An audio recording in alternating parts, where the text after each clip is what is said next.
गांव में राम स्वरूप और जानकी देवी को लोग बेहद इज्जत देते थे।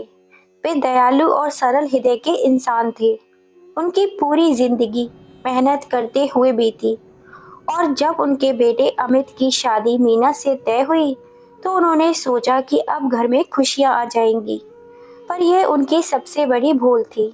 मीना देखने में भोली भाली थी, लेकिन दिल के बेहद चालाक और निर्दयी।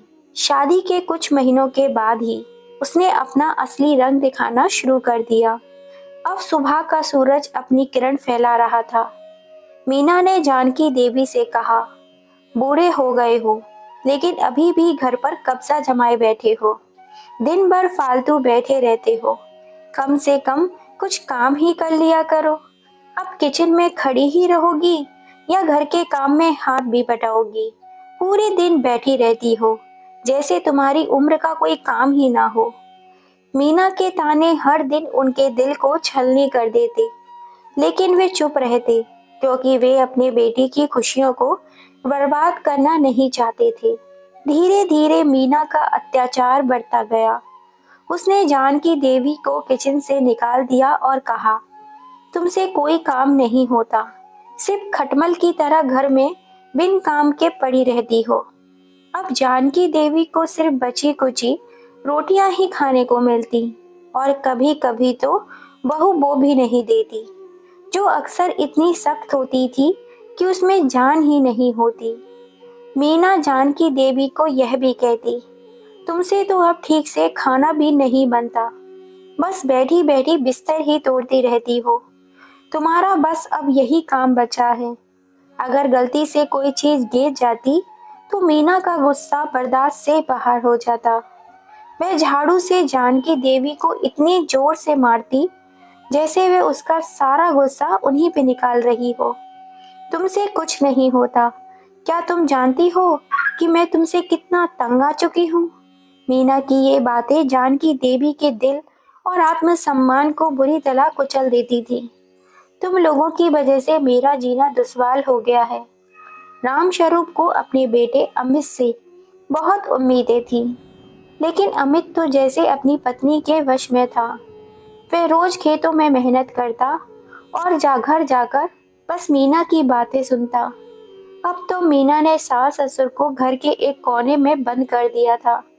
उनकी दिनचर्या सुबह उठकर आंगन में बैठने, बचा कुचा खाना खाने और एक कोने में पड़े रहने तक ही सीमित रह गई थी। एक दिन बारिश बहुत तेज हो रही थी। जानकी देवी को बहुत ठंड लगी। उन्होंने मीना बहू से कहा, बहू, मुझे एक चादर दे दो, बहुत ठंड लग रही है।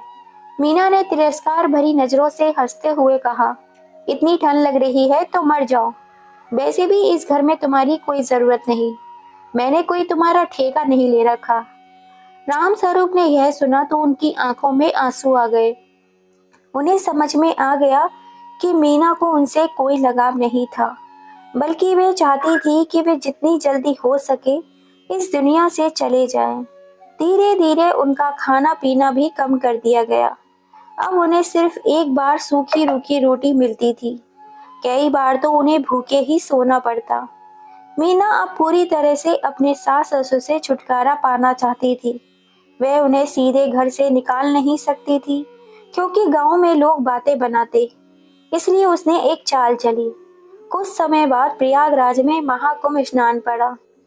मीना इतने महीनों से जिस मौके की तलाश में थी वो शायद उसे अब मिल चुका था।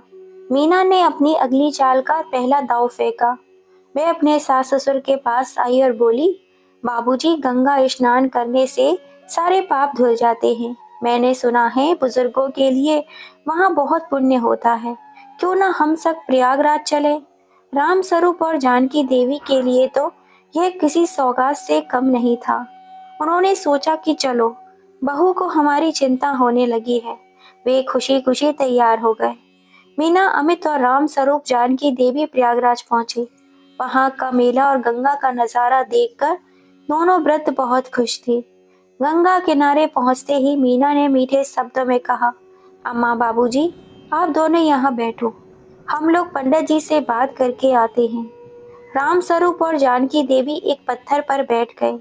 वे निश्चित थे उनका परिवार उनके साथ था, लेकिन यह उनकी सबसे बड़ी भूल थी। मीना अमित को बहाने से दूर ले गई और वहां से एक तांगा पकड़कर वापस गांव की ओर चल दी। रामस्वरूप और जानकी देवी को यह एहसास तब हुआ जब घंटे बीत गए और कोई लौटकर नहीं आया। वे हड़बड़ा गए। जानकी देवी को थोड़ा शक हुआ कि कहीं बहू हमें यहाँ छोड़कर तो नहीं चली गई, लेकिन रामस्वरूप जी बोले, भाग्यवान, तुम बेकार में चिंता कर रही हो। हमारी बहू कितनी भी बुरी सही, पर वो हमें ऐसे छोड़कर नहीं जा सकती। लेकिन जैसे जैसे समय बीतता गया, उन्हें समझ में आ गया कि मीना ने उन्हें ठग लिया है। रात हो गई। घाट पर भीड़ भी अब कम हो चुकी थी। रामस्वरूप और जानकी देवी वहीं बैठे रहे, इस उम्मीद में कि उनका बेटा और बहू लौट कर आएंगे, लेकिन कोई नहीं आया।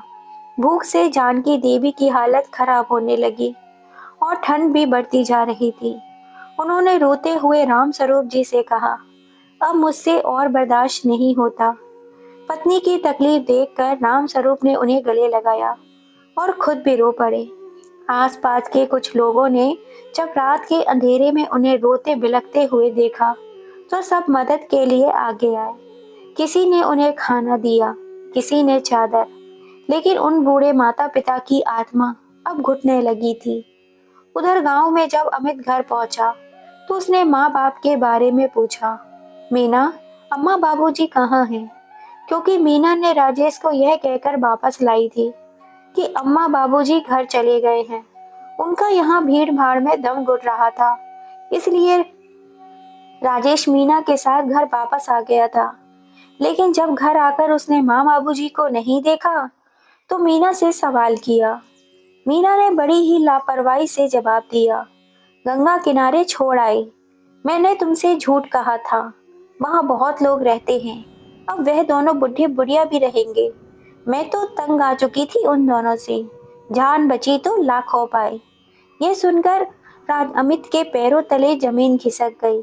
उसने गुस्से में एक जोरदार तमाचा मीना के गाल पर जड़ दिया। उसे एहसास हुआ कि मीना की बातों में आकर उसने अपने माता पिता के साथ कितना अन्याय किया है।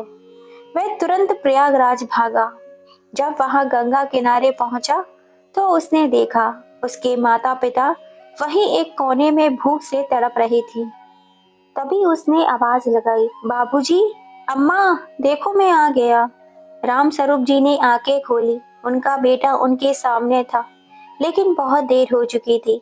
जानकी देवी की आंखें हमेशा के लिए बंद हो चुकी थी। माँ को मरा हुआ देखकर राजेश जमीन पर गिर पड़ा और रोने लगा। अम्मा, मुझे माफ कर दो। मैंने तुम्हें पहचानने में बहुत देर कर दी। क्यों मैं मीना की बातों में आ गया। आज राजेश की आंखों में पश्चाताप के आंसू थे, लेकिन इन आंसुओं को पहुंचने वाली माँ अब इस दुनिया से जा चुकी थी। रामस्वरूप की आंखों में आंसू थे, लेकिन अब कोई शब्द नहीं बचे थे। वे सिर्फ एक पत्थर की मूर्ति बनकर रह गए थे। राजेश अपने पिता को लेकर घर लौट आया। वहां उसने मीना को घर से बाहर निकाल दिया और गांव वालों को सारी सच्चाई बता दी। मीना को उसके कर्मों की सजा मिली। वह दर दर भटकने लगी, लेकिन अब कोई भी उसे अपने घर में पनाह देने को तैयार नहीं था। दोस्तों, आपको ये कहानी कैसी लगी? क्या राजेश ने मीना को घर से निकालकर सही किया या गलत? अगर मीना ने उसकी माँ को वहां छोड़ा नहीं होता, तो शायद आज राजेश की माँ जिंदा होती। तो आपकी क्या राय है इस कहानी को लेके? कमेंट करके जरूर बताइएगा। और कहानी थोड़ी सी भी पसंद आई हो तो प्लीज इसे ज्यादा से ज्यादा शेयर कीजिए, लाइक कीजिए, सब्सक्राइब कीजिए। फिर मिलेंगे आपसे ऐसी ही किसी कहानी के संग। जय श्री राम दोस्तों।